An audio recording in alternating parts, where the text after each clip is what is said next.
वो किसी mental doctor से दिखा के आ रहा था, ये हमको जानकारी नहीं था। वो कहा कि हम लाइफ में बहुत कुछ करना चाहते हैं, यही परेशानी, और लगता है कैसे होगा, 20-25 हजार में तो मेरा कुछ नहीं होगा। अब वो इस तरह से बात कर रहा था कि हमें लगा कि वास्तव में अगर ये अपने ऊपर नियंत्रण नहीं स्थापित कर सका, ये निश्चित रूप से पागल खाने में भर्ती हो जाए। इन दिनों 90% जो हमारे युवा भाई हैं वो मेंटल डिजीज, मानसिक रोग के शिकार है, 90%। अब ये 90% लोगों का इलाज कैसे किया जाए? समस्या यह है कि कोई फिजिकल प्रॉब्लम हो तो उसका ट्रीटमेंट है, अगर ज्यादा पागल हो जाए तो उसका भी इलाज है, लेकिन इस अर्ध पागल लोगों का इलाज क्या किया जाए? ना हम पागल हैं ना हम अच्छे हैं, हम बीच वाले हैं। ये 90% लोग जो है इन दिनों बीच वाले हैं, ना तो वो पागल है ना उसको पूरा पागल कहा जाए तो भी उसका इलाज होगा, और ना उसको अच्छा कहा जाए। इसमें हम आप सभी शामिल हैं, अर्ध विक्षिप्त हैं। हम क्या कर जाएंगे, हमसे क्या हो जाएगा वो हमको पता नहीं। अब आप किसी डॉक्टर के पास जाके इस बीमारी के बारे में बताइएगा तो क्या कहेगा?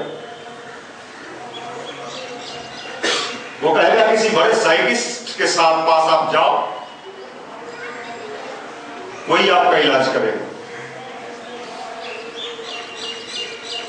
भगवान कृष्ण ने गीता में एक बड़ा अच्छा सेंटेंस कहा था जो आज हम आप सबके लिए उपयोगी है। हम सिर्फ अपने कर्म के भागीदार बने, हम सिर्फ अपने कर्म के भागीदार बने। हम क्या करते हैं? अब समस्या कहां, डिप्रेशन कहां खड़ा होता है ये देखिए। हम कर्म के भागीदार जितना बनते हो या नहीं बनते हो, उसके फल के सारे भागीदार बन जाना चाहते हैं कि वो भी हमारे ही अनुसार हो जाए। हम जो जो चीज सोचते हैं वही हो, ये संभव नहीं, दुनिया में किसी के लिए संभव नहीं। हम जैसा चाहें वैसा ही हो जाए, हम भगवान को जो सब कहें भगवान वो सब पूरा कर दे। इसलिए भगवान कृष्ण ने गीता में कहा, हम सिर्फ और सिर्फ अगर अपने कर्म को बढ़िया बना लें, फल वाले को थोड़ा सा साइड रखिए, तो दुनिया में कोई ऐसा कर्म नहीं है जिसका फल नहीं मिलता है। लेकिन समस्या है कि हमारा सारा कंसंट्रेशन फल पर चला जाता है। हम परेशान, फल होगा कि नहीं होगा इस पर ज्यादा मेरा प्रॉब्लम बढ़ जाता है। मैं पढ़ रहा हूं, इस बार होगा कि नहीं होगा। अब ये नहीं होगा वाला बैक्टीरिया आपके अंदर जो चला गया, ये होगा वाला जो है धीरे धीरे डाउन चला गया। अब आपको पढ़ने में मन नहीं लग रहा। अगर आप सही में पढ़ते, सही में अपनी पढ़ाई पर कंसंट्रेशन बनाते और सिर्फ सोचते मुझे तो मात्र पढ़ना है, क्या होगा नहीं होगा मुझे पता नहीं है, मुझे फिजिक्स पढ़ना है, केमिस्ट्री पढ़ना है, बायो पढ़ना है, मैथ पढ़ना है, इसके बारे में सही से मैं अभी पूरा इसका ज्ञान लेना चाहता हूं, तो आपके पास इतना नॉलेज हो जाता कि आपके अंदर का कॉन्फिडेंस बढ़ता। लेकिन आपका क्या होता है कि आप उसके रिजल्ट पर सोचने लगते हैं। ये रिजल्ट ओरिएंटेड मामला जो है आपको डिप्रेशन में ले जाता है। अब लगातार आप सोचने लगते हैं मेरा रिजल्ट खराब हो गया तो मेरे घर का क्या होगा, मेरे पिताजी पैसा दे रहे हैं अब क्या होगा, मेरे घर की गरीबी कैसे दूर होगी, आर्थिक समस्या का कैसे ये होगा। इसका क्या इलाज है बताइए, इसका क्या इलाज है? इसलिए मैंने कल उस लड़के को एक उदाहरण दिया कि अभी पूरे दुनिया में आनंद जी का नाम है ना, सुपर 30 वाले आनंद जी। आनंद जी नौकरी ढूंढने के लिए दिल्ली गए, बेचारे को कोई नौकरी नहीं मिला। पटना में आए, ट्यूशन शुरू किए, 3 को पढ़ाते थे, 2 को फ्री में पढ़ाते थे। शुरू में 4-5 को पढ़ाना शुरू किया। लेकिन अगर उनको अपने मैथ पर जिस समय वो पढ़ाई उसको अगर बढ़िया से नहीं पढ़े होते, और जैसे कि नौकरी नहीं मिला तब तो उनको पंखा में लटक जाना चाहिए था, या डिप्रेशन के ऐसे शिकार होते कि लगता कि साहब ये तो जिंदगी बेकार हो गया, मेरे पास तो कुछ बचा ही नहीं। ये दर्शाता है कि व्यक्ति अगर अपने कर्म को पूरे निष्ठा से करता रहे तो दुनिया में अच्छा कर्म या बुरा कर्म दोनों का रिजल्ट व्यक्ति के जीवन में मिलके ही रहता है। फिर हम परेशान क्यों होते हैं? और ये परेशान जब आप होते हैं तो आपका कर्म कमजोर पड़ जाता है, आपको पता नहीं चलता। आप जितना ही भीतर से परेशान होंगे, आपका वर्क, आपका जो कर्म है, मान लीजिए कि आपका स्टडी करना आपका कर्म है, आप उसके रिजल्ट पर दिन रात सोच रहे हैं, चारों तरफ रिजल्ट की चर्चा हो रही है। मेरा एक ही बिंदु कहना है कि हम सिर्फ और सिर्फ अपने कर्म के प्रति वफादार हो जाएं। फल दुनिया में कोई ऐसा ताकत नहीं है जो हमें फल लेने से रोक देगा। आज आनंद जी के पास किस चीज की कमी है? धन की कमी है, सम्मान की कमी है। ऐसे अनगिनत लोग हैं इस समाज में, अनगिनत व्यक्ति है। कलाम साहब चाहते थे मुझे नौकरी मिल जाए, आप जानते हैं या नहीं जानते?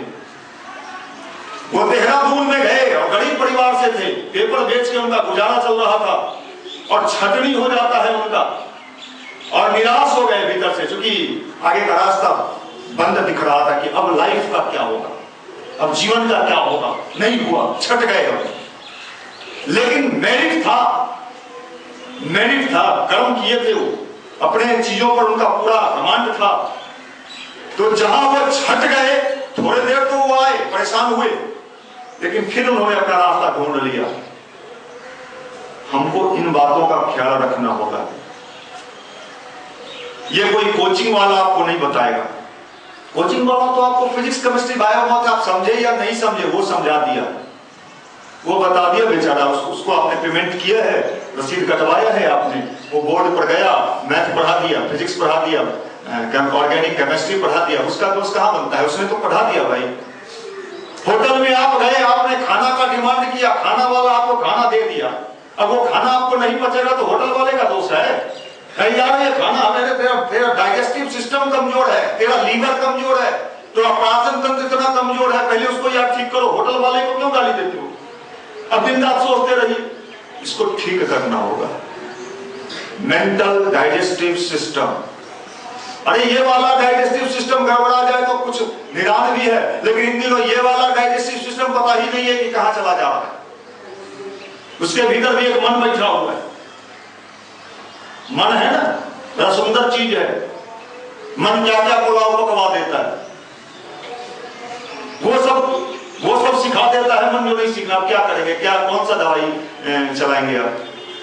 इसके लिए अभी हमारे भाई ने बताया, बहुत सारे लड़के आते हैं, उनको बताया भी जाता है कि ये करो, वो कहते हैं कुछ झाड़ फूक बता दीजिए।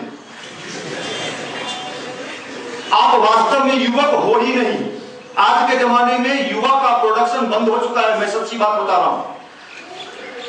ये जिस काल में हम और आप बैठे हैं, इस काल में युवा का प्रोडक्शन ही बंद है। युवा कहां है अब? युवा का प्रोडक्शन बंद हो चुका है। अब युवा पैदा ही नहीं हो रहा है। युवा तो किसी जमाने में पैदा होता है। आज तो बुढ़ा है, ऊपर से देखिए थोड़ा ठंडी बढ़ता है, हमारा पॉपुलेशन घट जाता है। ठंडी है, देखना कहीं मार ना दे, ठंडी भुलटा देगा। अकल को नौकरी करोगे तो रेलवे में ठंडी में नहीं जाएंगे। अच्छा, बैंक में वो तो जा ही नहीं सकते, चाहे मैनेजर को जो करना है कर लेगा। अच्छा, कहीं के आईपीएस बने तो सवाल ही नहीं है, हीटर जला के रूम में बैठेंगे। अरे युवा आप गाली क्या कहें?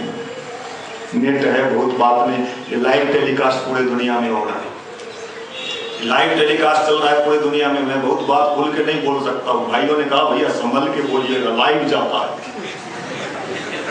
तो जो बात अब गंभीर करना होगा वो मैं लाइव को बंद करा के कहूंगा, नहीं तो सारे जगह जाएंगे कि बिहार में सही में युवा का प्रोडक्शन बंद है क्या भाई? तो मैं आपसे ये बात कहता हूं,